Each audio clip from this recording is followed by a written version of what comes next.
Il a été rejeté, mais c'est toujours le patron du Portugal. On a dit que CR7 était finito, qu'on ne parlerait plus jamais de lui et qu'il moisirait dans l'oubli pour le reste de sa carrière. Pourtant, même en Arabie Saoudite, il a prouvé qu'il était éternel. Du haut de ses 39 balais et de ses 200 millions de salaire annuel, le Lusitanien continue d'afficher des statistiques plus que correctes avec Al Nasser. Et surtout, il bénéficie toujours de la confiance de Roberto Martinez et du brassard de capitaine en sélection. Je vais t'expliquer comment Ronaldo est redevenu le patron du Portugal, mais avant ça, n'oublie pas de t'abonner à Cop Football.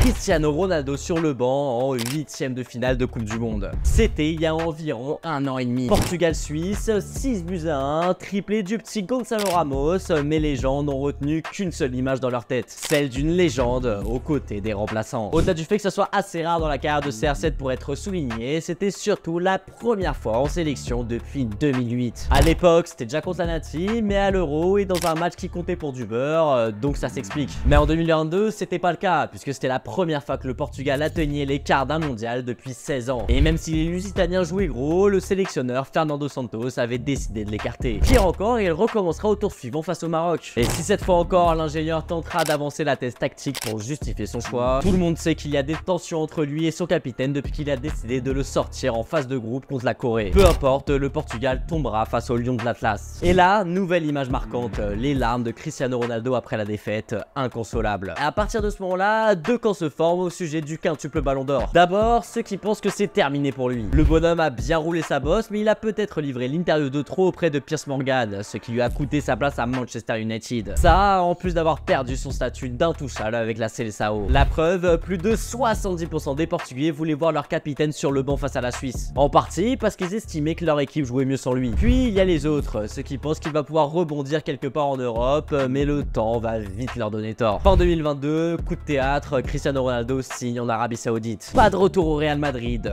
pas de PSG et même pas de Newcastle. Et même s'il y avait un paquet de rumeurs à ce sujet, personne ne l'imaginait vraiment. Et finalement, on peut se demander, est-ce que c'était vraiment le mauvais choix? Meilleur buteur du championnat saoudien avec un peu plus d'un but par match, force est de constater que CR7 se porte plutôt bien là-bas. Et peut-être même qu'il atteindra la barre des 1000 buts en continuant comme ça. Mais le plus surprenant dans tout ça, c'est qu'il a réussi à garder sa place de titulaire et de capitaine avec l'équipe du Portugal. Et ça, c'est peut-être grâce à un petit coup de pouce de la part de la fédération. Car si certains ont salué le courage de Fernando Santos d'avoir mis CR7 sur le banc après un caprice, d'autres ont clairement vu de l'ingratitude et même un sacrilège dans ce choix. La preuve, après l'élimination du Portugal, la guillotine est tombée et Fernando Santos y a laissé sa tête. À sa place, la fédération portugaise a décidé de nommer Roberto Martinez, l'ancien sélectionneur de la Belgique. Pourquoi? Eh bien au-delà du fait que ce soit un homme très lisse, il suffit de voir le traitement qu'il avait réservé à Eden Hazard pour le comprendre. Alors qu'il était au plus bas de sa carrière avec le Real Madrid, l'Espagnol n'avait pas hésité à faire appel à l'ancien crack de Chelsea lors de la Coupe du Monde au Qatar. Et il l'a même fait jouer. Et qu'avec ça, on pouvait se douter qu'il ferait sûrement appel à CR7. Surtout si ses performances en club continuaient d'être au rendez-vous. Coup de bol pour une fédération loin d'être prête à perdre son joueur le plus bankable et son outil de communication mondial numéro 1. Surtout lorsque le pays présente sa candidature pour organiser la Coupe du Monde. Perdre un tel symbole, c'est pas ouf. Puis bon, il suffit de voir comment Martinez a défendu Ronaldo en conférence de presse depuis son arrivée. O Cristiano Ronaldo é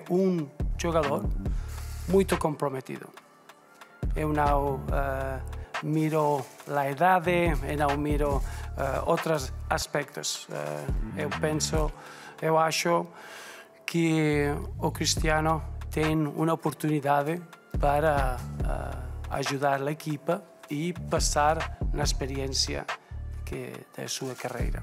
Finalement, difficile de lui donner tort. Avec 10 buts en 9 matchs, Cristiano Ronaldo est le deuxième meilleur buteur des phases de qualification de l'Euro 2024, juste derrière Lukaku. Ouais, tu m'as bien entendu, Romelu Lukaku. Cet Euro 2024, c'est l'occasion pour lui de terminer son histoire avec la Seleção de la meilleure des manières, en allant chercher, pourquoi pas, un nouveau trophée avec cette équipe. Et toi, est-ce que tu vois CR7 faire un gros Euro et arrêter sa carrière après? Dis-le moi en commentaire.